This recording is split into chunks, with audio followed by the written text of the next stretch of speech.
So Adam, Yes, as Jill.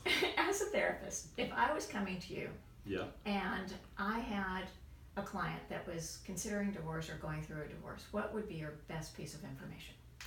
Well, I'm glad you asked. I work with a lot of therapists, and my mother was a therapist, so I think about this a lot. And the one thing that I would tell therapists, or that I do tell therapists, is that they shouldn't be afraid of providing their clients with information about the law and about the divorce process, because a lot of therapists are very intimidated by the law. They don't want to get involved in that part of their client's case, but really they can do so many things to empower their clients with legal information. You're not crossing the boundary into giving them legal advice, but for example, I know a therapist friend of mine who had asked me some questions about restraining orders, for example, or custody orders, because a client that she was working with was really stuck on that and had a very common misunderstanding about custody, that her therapist was able to say, I happen to know that that's not the law, and here's a link to a frequently asked question page on your county website.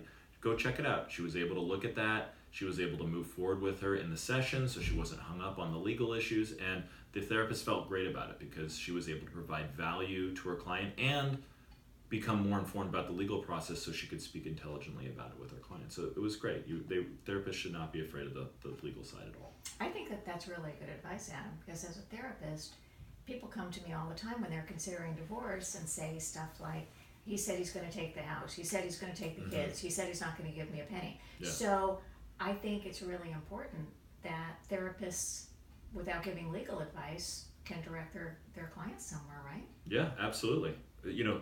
You've just sparked some inspiration in me for a question for you. Yeah. So let's flip the script here. So if I'm a lawyer and I've got a client who is really dealing with a lot of things emotionally and is starting off the divorce process, and I'm not a mental health professional like yourself, what kind of advice would you give me as an attorney when I'm dealing with a highly emotional client that's staring down the divorce process and is exhibiting a lot of anxiety and stress?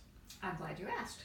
My Because the very first thing that I would say is go get your client the Empowered Woman's Guide to Divorce. Don't you think? Well played, Jill. Yes, well I played. think that every attorney, every family law attorney should have a stack of these. It makes their lives so much easier. And there it is.